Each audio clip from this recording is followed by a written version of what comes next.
Good morning. I want to talk about two books I've read from my teacher. They're really good. The first one's called The Awakening the Sacred Body, and the second one is Awakening the Luminous Mind. I read these during the pandemic. Tenzin's been very open with his teachings and very public. And so I shared the 9 breathings of purification, the 5 Zalong exercises, and today we'll talk about a poem that's very powerful. So I will share a link where I write about these books, and I'm just going to read from that particular web page. So the lockdown did a lot of good. It gave me a lot of time to work on the meditation systems I learned back in college decades ago, but I found something interesting. My Tibetan teacher has simplified his teachings greatly, but with keeping the essence intact, if not even better. Stillness, silence, and spaciousness is his current lessons over the recent years, and so he wants newcomers and senior students alike to have a strong foundation in these basics of meditation. Remember, meditation should not change your personal beliefs in religion, but we can gain a lot into our insights of our true nature when we go inside and dissolve our ego through the practice of meditation. So, Awakening the Sacred Body, that's this book. He narrows down some of the physical Tibetan yogas into 2 primary methods for beginners to experience the body, energies, and mindfulness. The 9 breathings of purification, it's a method we always begin our practice sessions with. He's re-emphasizing this. The 9 breathings are basically the pranayama of alternate nostril breathing. Okay, when you inhale through one, exhale through the other. Taught in many yoga schools worldwide, his pranayama version is specific to his Tibetan tradition, not quite the same as Hatha yoga.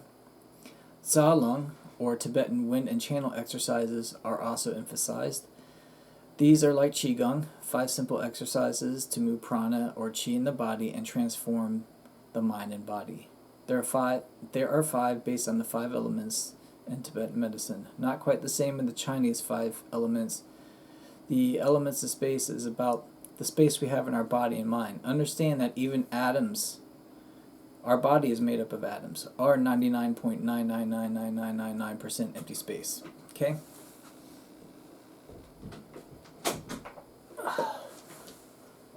So there's a little chart there. Remember, I'll put it in the link below that talks about the 5 winds, their relationship to the elements, the 5 wisdoms, the colors, the 5 colors, and their basic qualities.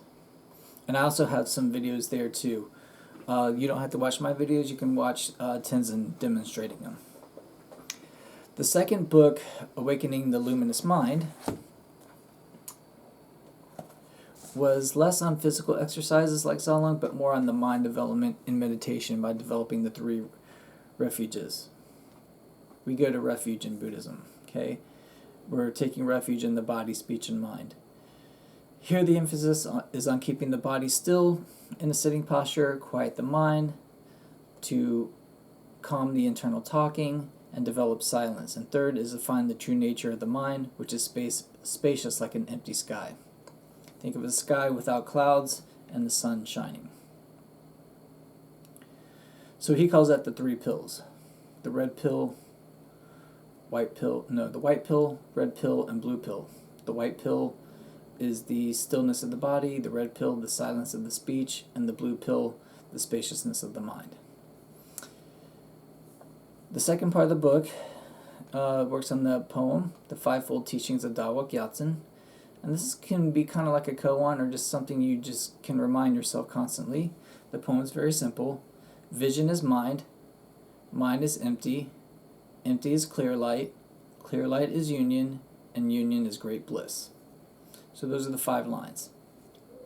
What does it mean? Its meaning is simple but profound. Vision as mind is all about how we create illusion in our mind. Tenzin says we often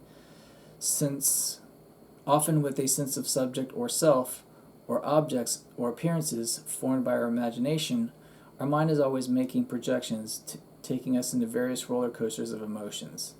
His advice is to keep looking closer and closer at your problems and projections, and you may come to understand that they are not true reality. One part he says, gaze at your anger without thought, directly with awareness. This is one example of examining your problems with his advice to simply just observe. Be an observer to your mind. Mind is empty. The mind, Dawa Gyaltsen describes as ego. Here he describes it three ways. We have the pain body, pain speech, and pain mind. For we experience suffering through these three doors. Each of those is empty. You will understand the mind is empty when it is free of the pain body, free of the pain voice, and free of the pain mind. Empty means clear, free, and open, so you are able to experience bliss body, bliss speech, and bliss mind through the practice of meditation. Empty is clear light. Here he talks about the empty mind is not a place of nothing, as emptiness really contains everything of great quality. In the space of emptiness is where everything is spontaneously perfected. Joy is there, love is there, compassion is there, equanimity is there, and confidence is there. It is available to you if you can cultivate the awareness through meditation to ripen the experience of openness and become familiar with it. Abide, dissolve, and continue. Tenzin says this is an important method to maintain the clear light in meditation after achieving the experience of stillness, spaciousness, and silence.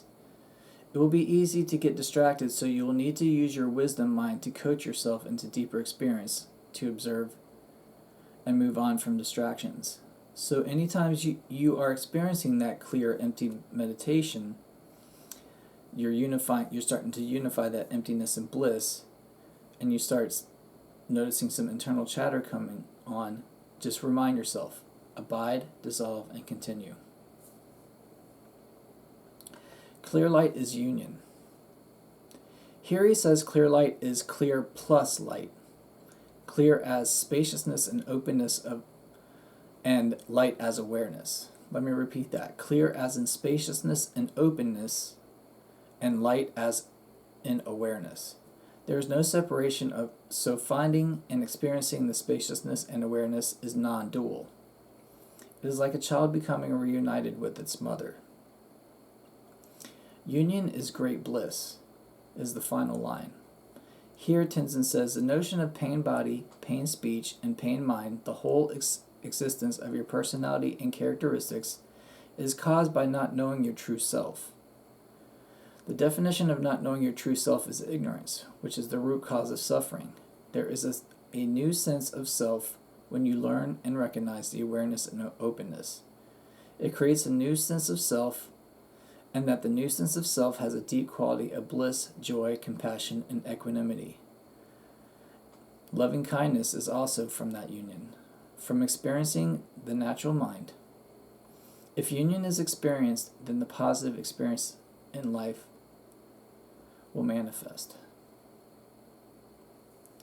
So this is very important in the study of Tibetan medicine, because if we look at the Dharma as medicine, then it's very healing. This all leads to what Tenzin calls the treasury of the natural mind. Tenzin says, according to Tibetan medicine, the source of all illness is ignorance, the failure to recognize the source of one's own true being. When the mother, what we call emptiness, openness, and spaciousness, and the child, what we call awareness, unite, the cause of sickness are not perpetuated.